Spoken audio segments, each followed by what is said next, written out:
We got a very special edition today. We're celebrating Enscape's 10 years, which is crazy to think about. I know we've all been using Enscape for quite a while here, so we're going to have some really fun conversations about our past, some interactions with it.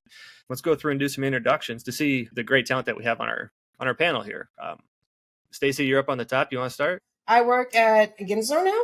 I am a design technology manager. So a little bit about me. I've worked in a visualization house as well and had my own rendering farm. So I've come a long way, and my background is in architecture and interior design. So I'm on that side of the coin. So thank you for having me. I'm Chris Ortiz. I've been using Enscape since 2017. We actually used it at Starbucks. So I used to be a design manager in the LA design studio. When I came back to Texas, back to BLK where I work now, where I started my career, we had just started using Enscape in studio as well throughout the offices in 2019 from that. So it's been a really good experience. I'm Madison Wilson. I've been at BLK since the start of my career in 2018. So I've actually had the opportunity to work with Enscape since I started my career. So that is all I've known, all I've worked with, and it's become part of my workflow. It's something I'm really passionate about and pushing other people in our office to use. Just on a daily basis, not just for rendering colorsets, but to help us truly model and do clash detection. So it's been fantastic for that. But I'm a product designer in our office and one of the licensed architects. Phil, looks like you're up next. Yeah, I'm Phil Reed, and I was fortunate to be part of the Revit team early on, and then for many years at Autodesk in the consulting group. I would just get on the road and go do Revit use. I would do, we'd set up a Revit user group, and then I would go out and talk to firms privately and then do a Revit user group and then fly to the next city. But we also did Canada. The biggest trip I ever did was to fly to UK, arrive in the morning, take a nap, go to the Revit user group, and then get on an airplane and fly back. I'm too old to do that now. But that was the kind of thing we did. Singapore, Australia, New Zealand, all the built environments. Remember RTC, Revit Technology Conference, became built. Enscape was supporting those events, and we had high-level practitioners and decision makers. And we were kind of kicking the industry in the shins a little bit, because I know a lot of big firms who go, yeah, we can't use this because our rendering team uses Max. And other big firms would say, oh, now if we use this, we don't have to render anymore, because rendering was this thing where you made an image to print it out, to pin it up. And so, yeah, we were working early on to really go right to the end user. I mean, on the road, in their office, ask questions. And it's been amazing. And to your point too about the like rendering as you design and things of that aspect, Phil, I think that like just the ability to just switch to white mode, to not get the clients and them all associated and like get them honed down and like marrying materiality and things like that.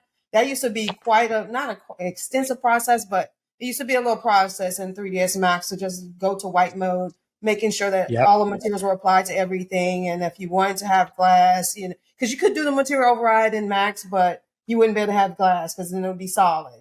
Things like that Enscape can accomplish.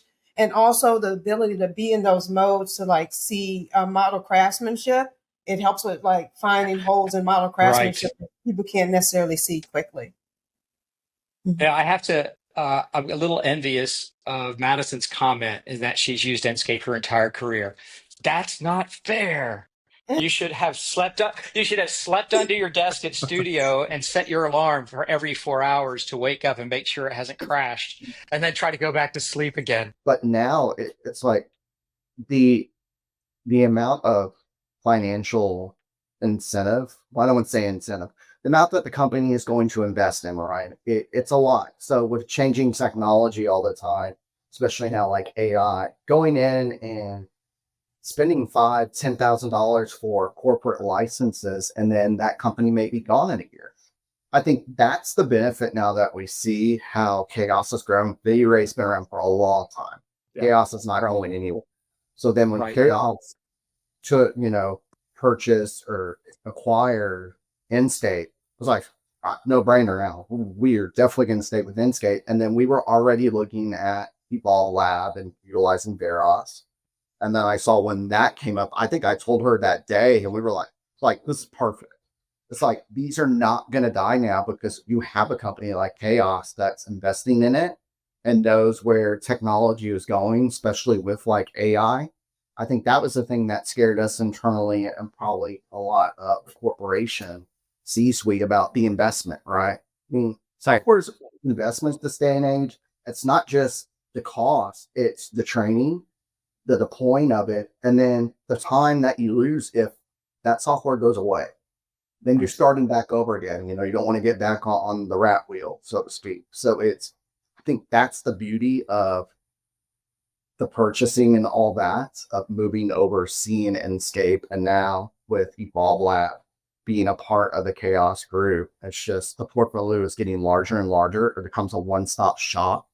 And it's just the beauty of that. You know, it's going to make what we do and the technology team and the C-suite feel way more comfortable when we as designers are out looking at things and saying, hey, can we try this out, beta test it, see if it's going to work for our workflow and all that. I think that's been the number one thing this past year with all the investments you guys have been putting in with these other companies acquiring them. So are you using, you want to talk a little bit about how you're using like Veris and Enscape together? Like that'd be really cool to hear. So for some of our projects, we do really early community stuff. And so we want to be able to get some initial renderings where they go through and vote what they really like, be able to see potentials for their community school or any other building that we're doing for them. But what we'll do is we'll render a very early shot of our Revit model, like very basic blocks with Enscape.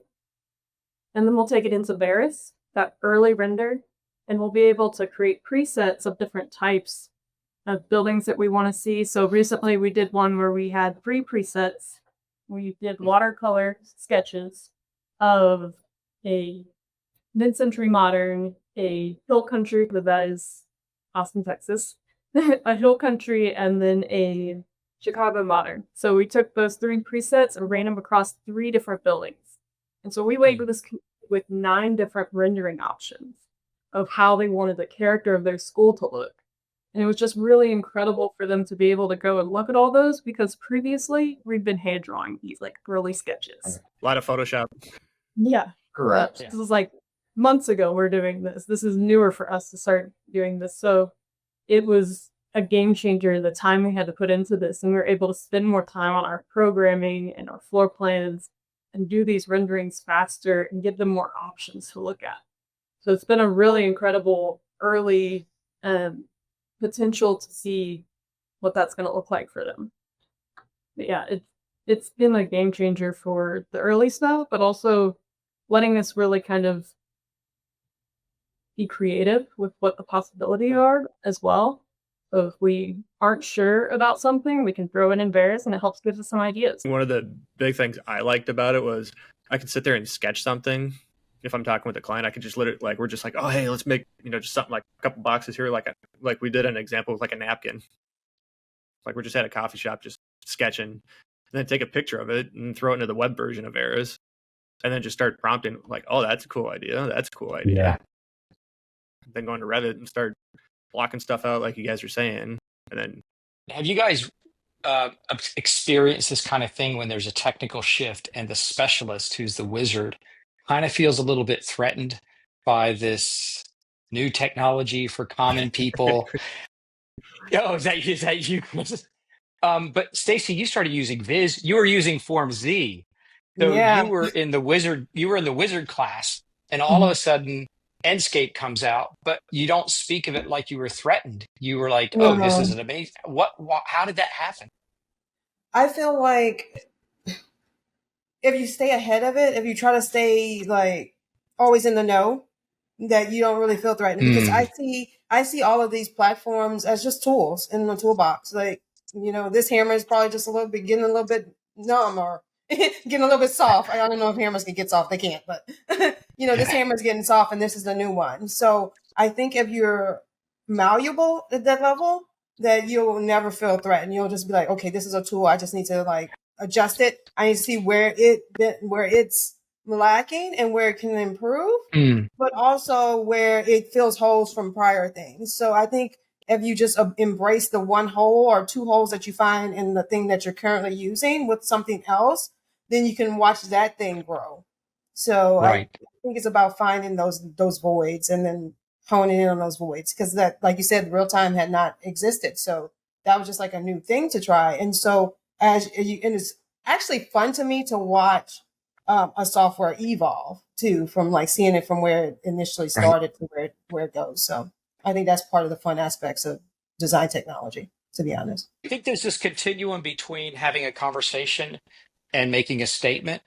And I think Enscape Yeah. is this conversation that occurs where the customer can be part of that discovery.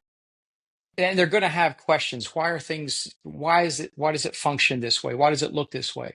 And it's a conversation, because in the moment you could say, well, let's talk about that and make changes and see it. And then you have V-Ray and Corona. That's a statement. That's meant to be a very final product. And that's just the nature of human conversation. Like sometimes we're having a conversation and sometimes we have to write very careful, specific legalese. They're all important. Um, but what Varus is doing, and Josh, you know, the way I framed it, where V-Ray is for wizards and Enscape is or V-Ray is for people that know how to model and know how to render. They're the wizards. And then the muggles are the ones that know how to model but don't know how to render. And that's Enscape. That's a bigger group of people. Now we're at the stage with Varus for people that don't know how to model and don't know how to render, but they know how to describe and they know how to sketch. And there's a gesture there. And I love the way that Varus will take a gesture and turn it into something that I didn't intend, which becomes an interesting discovery as that kind of iterative process.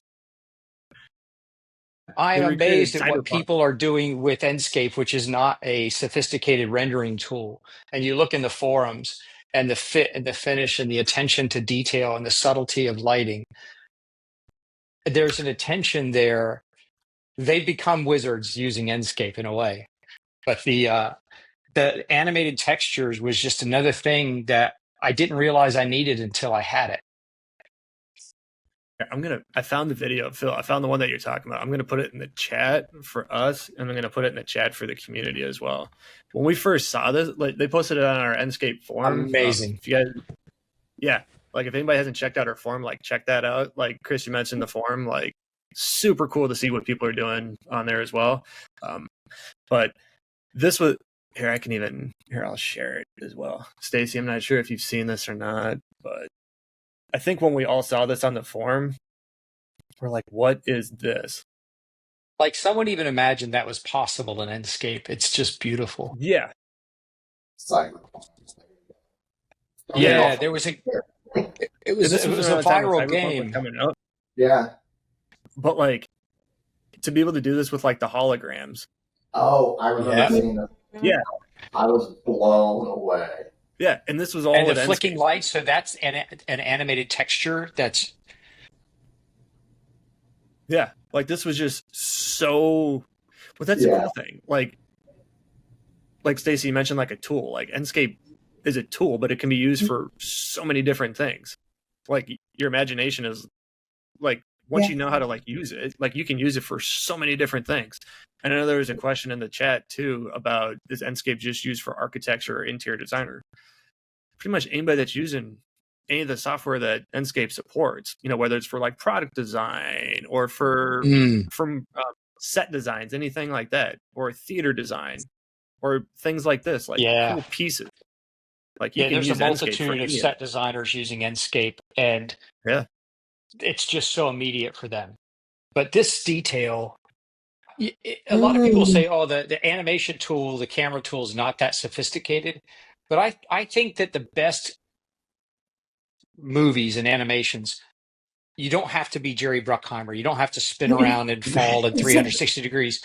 You can do these careful, controlled camera moves.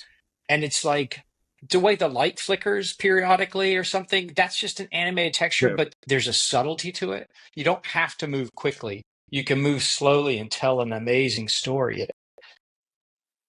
Well, I recently saw a video of a teacher being asked that same thing. She was asked, like, how do you prevent your students from cheating and using AI? And she says, I don't. Like, it's the future. It's what they need to learn. Instead, I teach them how to use it better and how to be able to be specialists in it and really know what the flaws are as well. And so I think that's for what it is it's important for them to use it because it is future. And how can they become specialists and know what they're using?